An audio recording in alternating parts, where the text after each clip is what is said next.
আসসালামু আলাইকুম রহমতুল্লাহ বারাকাতু।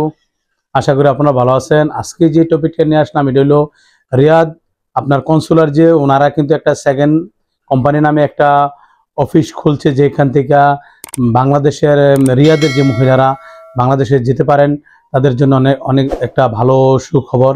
আমি ফয়সাল আপনাদের সাথে স্টেপ বাই স্টেপ বলবো যে যারা ডোমেস্টিক ওয়ার্কার বাসার কাজে আসেন বাংলাদেশ থেকে, এবং যারা জেনারেল ওয়ার্কার হসপিটালে বা মাদ্রাসাতে কাজ করার জন্য আসছেন, আসার পরে যেসব মহিলারা রিয়াদের আন্ডারে থাকেন এবং রিয়াদের কপিল, তারা যদি কোনো সমস্যায় পড়ে বা তারা কিভাবে দেশে যাবে এটার একটা কিন্তু একটা সুব্যবস্থা করেছে রিয়াদের কনসুলার। ওনারা কিন্তু একটা সেকেন্ড নামে একটা কোম্পানির দায়িত্ব দিয়েছে। যদি কোনো মহিলা আপনার বাসার থেকে বা যে কোনো জায়গা থেকে রিয়াদের এম্বাসি থেকে আশ্রয় গ্রহণ করে, তখন কিন্তু ওনারা এই সেকেন্ড কোম্পানিতে পাঠিয়ে দেয় এবং সেকেন্ড কোম্পানির তদারকিতে কিন্তু বাংলাদেশে আসা যায়।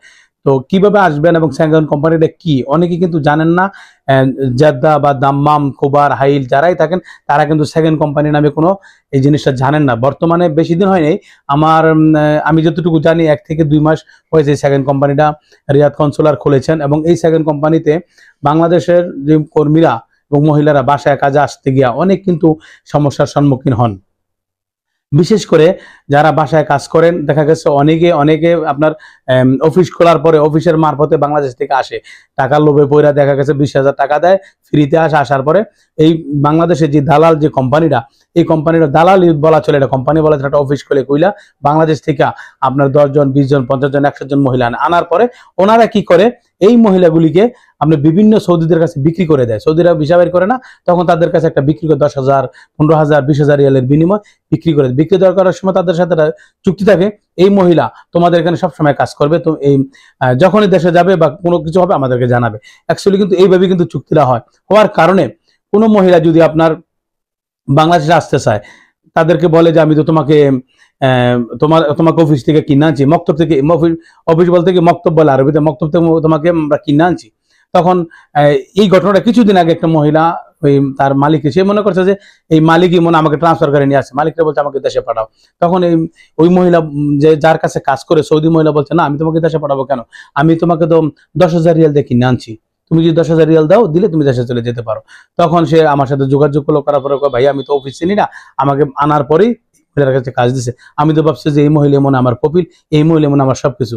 পরবর্তীতে উনি পদক্ষেপ নিল কি, উনি পদক্ষেপ নিল যে যেভাবে হোক উনি বাইকে যাবে, বাইকে গিয়া এম্বাসিতে চলে যাবে। এই ঘটনাটা ছিল আপনার জেদ্দার ঘটনা। যেভাবে হোক ওই মহিলা বাংলাদেশে আসছে। কিছুদিন আগে এক ভদ্র মহিলা আমার সাথে যোগাযোগ করলো, কিছুদিন বলতে কি গেছে আপনার বিশুদ্ধবার আমার সাথে যোগাযোগ করলো যে ভাইয়া আমি তো এই মনে কাজ করি, এখানে কাজ করার পরে এখন তো আমি যেভাবে হোক আমি আপনার এখান থেকে চলে যাব, চলে গিয়ে আমি রিয়াদে থাকি। আমি অসুবিধা নেই, আপনি রিয়াদে থাকেন, যেভাবে হোক আপনি যান, কনসুলার অত্যন্ত ভালো মানুষ। এর আগে আমি সেকেন্ড কোম্পানির নামে এতটুকু জানি, এর 1 মাস আগে এক ভদ্র মহিলা রিয়াদ থেকে আমাকে ফোন করছিল, যে কাজের মহিলা, ওনাকে বলছে যে ভাইয়া আমাকে তো আমার কফিলে সেকেন্ড কোম্পানিতে নিয়ে দিয়ে আসবে, আমি ওখান থেকে কিভাবে যাবো। তখন আমি এটা অনেক তদন্ত নিলাম, অনেক খোঁজাখুঁজি করলাম, আমি নিজেও জানতাম না সেকেন্ড কোম্পানি কি। পরবর্তীতে যখন এই মহিলা আমার সাথে বিশুদ্ধবারে যোগাযোগ করার পর উনি বলছে যে ভাই আমার তো আমি এম্বাসি গেছিলাম, যেভাবে আমার কথা মতো এম্বাসিতে যাওয়ার পরে এম্বাসি আমাকে বললো সেকেন্ড কোম্পানিতে যাও। তো যখন আমি আমার এই রিয়াদ এম্বাসি থেকে কনসুলার থেকে 10 রিয়াল ভাড়া, তো আমাকে বাংলাদেশে ট্যাক্সি যাওয়ার তো আমার তো ভাড়া নেই। তো যাওয়ার পর ওইখানে গেলাম, যখন গেটে গেছি, যাওয়ার পরে ওখানে গিয়ে দেখি কোনো বাংলাদেশি নাই। যাওয়ার সাথে সাথে ওনার পাসপোর্টটা নিয়ে গেছে। পাসপোর্টটা নেওয়ার পরে উনি কি করছে, ওনাকে বলছে একটা পেপারে সাইন করো, পেপারে সাইন করেছে। সাইন করার পরে ওই পাসপোর্ট প্লাস একামার ফটোকপি দিয়া ওইখানে যারা থাকে, ওইখানে কিন্তু আপনার সোমালিয়া, ইথিওপিয়া, পাকিস্তান এবং ইন্ডিয়ারা থাকে, বাংলাদেশি লোকেরা ও অফিসটা পরিচালনা করে না। তো ওনারা কি করছে, কপিলে ফোন দিয়েছে। কপিল বলতে কি যেই অফিস থেকে এই মহিলাকে কপিলের কাছে নিচ্ছিল ওই অফিস থেকে ওনারে ফোন দিয়েছে। ফোন দেওয়ার পর উনি আসার পরে বলছে যে আমি ওনাকে নিয়ে যাবো। তো মহিলা বলছেন আমি যাবো না। আর এম্বাসি ওনারা তাকে ওনাকে বইলে দিচ্ছে আপনি ওইখানে যাওয়ার পরে আপনাকে যদি কেউ যদি কোথাও বলে যে আপনি বাইরে যান, ওইখানে যান, এখানে আপনি এখান থেকে যাবেন না, আপনি বলবেন যে আমি এখান থেকে বাংলাদেশে যাব, যে কোনো প্রয়োগ আমি অন্য কোথাও কাজ করবো না, অন্য কারোর সাথে আমি যাবো না। তো মহিলাকে অনেক চেষ্টা করছে যাওয়ার জন্য, উনি বলছে না আমি যদি ময়ূর জায়গা আমি এখান থেকে আমি যাব না। আমি তখন ওই অফিসিয়ালরা বলছে 3 বছর 4 বছর তোর জেল কাটতে হবে। উনি বলছে জেল কাটলে কারো, তো আমি যাবো না। তবে ওই ভদ্র মহিলার ভাগ্যটা ভালো, ওনাকে কিন্তু যেই অফিসিয়ালরা ওনাকে হুরুপ মেরে দিছিল, সৌদির ভাষায় কাজ করার কারণে ওইখান থেকে যোগাযোগ করে ওনার হুরুপ মারা ছিল বিধায় ওনার আর সমস্যা হয় নাই। হুরুপ না মারলে কিন্তু একটু সমস্যা হইতো। পরবর্তীতে এই কথাগুলি কিন্তু আমাকে শেয়ার করছে যে মহিলা আসছে, উনি কিন্তু বৃহস্পতিবারে গেছে, পরের বৃহস্পতিবারে কিন্তু বাংলাদেশে আসার পরে ওই মহিলার নাম হলো ময়না। উনি আমাকে ফোন দিয়ে এগুলি ইনফরমেশন করছে, ভাই এই ঘটনা। তা এই জন্য আমি এগুলি জানি, আপনাদের কাছে শেয়ার করছি। যারা এরিয়াতে থাকেন তারা কিন্তু আপনি ওইখানে গেলে বাংলাদেশে আসতে পারবেন। এটা আমার ভিডিও বানানোর মেন উদ্দেশ্য হলো এটাই। পরবর্তীতে কি করছে, এই মহিলা বলছে ঠিক আছে আমি যাব না, আমি এখানেই থাকবো। পরে ওনারা থাকার পরে যাওয়ার পর এখানে 60 জন 70 জন 50 জন মহিলা একসাথে থাকে। আমাকে যখন প্রথম নিয়ে গেছে তখন এখানে অনেক মহিলা ছিল।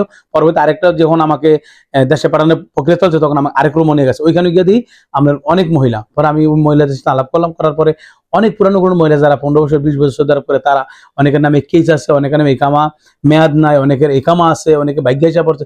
বিশেষ করে সবাই কিন্তু মালিকের কাজের থেকেই কিন্তু ভাগ্য আসা এবং কোম্পানি থেকে ভাগ্য আসা মহিলারা কিন্তু এখানে আশ্রয় নিচ্ছে এবং স্টেপ বাই স্টেপ আসবে। তবে যারা হুরুপ্রাপ্ত তারা কিন্তু সহজভাবে আসতে পারে।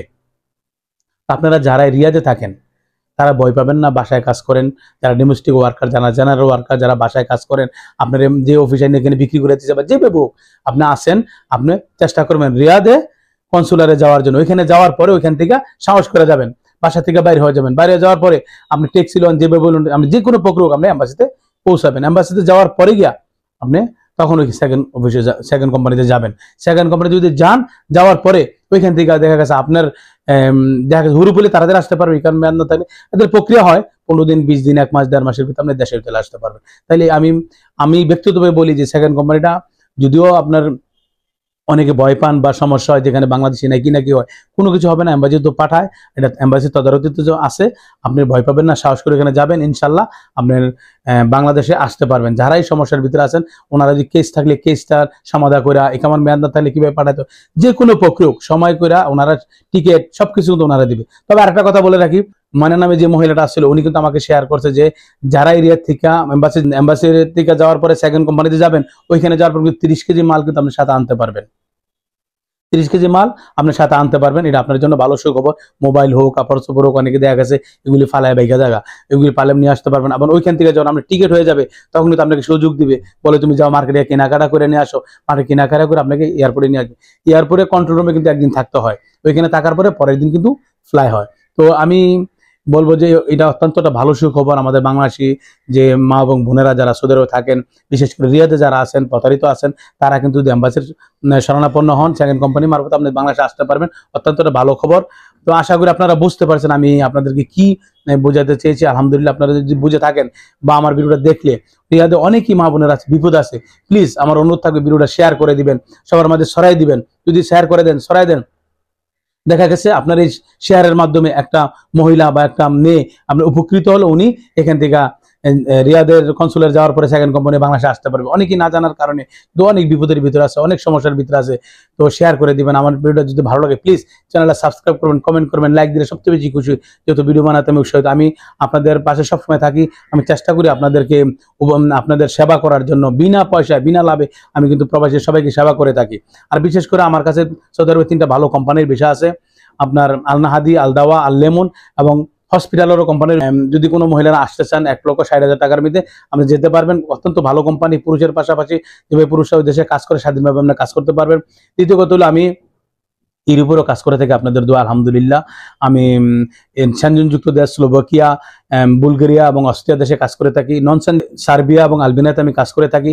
তো যদি কেউ যেতে চান স্ক্রিন দেওয়া নাম্বারে যোগাযোগ করতে পারেন। আর সৌদি আরবের আমি আপনার দোয়া সব কাজই করে থাকি, একামার নাম্বার, পাসপোর্ট মালুমাত, এয়ারপোর্টের প্রিন্ট, যাওয়াজতের প্রিন্ট, যারা হুরুপ প্রাপ্ত, যারা একামার মেয়াদে দেশে যেতে চান ফাইনালাইজের লাগে দেশে পাঠাতে পারি, এবং যারা জিয়ারা বিষয় উঠাতে চান, ফ্যামিলি বিষয় উঠাতে চান, মেয়াদ বাড়াতে চান, যারা ওমরাতে বাংলাদেশ থেকে আসতে চান, বিশেষ করে যারা ধরা দিয়ে দেশে যেতে চান তাদেরকেও পাঠিয়ে থাকি, আমার লোক আছে তাদের লোকের মারফতে। তো আজকে এই পর্যন্ত দেখা অন্য ভিডিওতে, খোদা হাফেজ।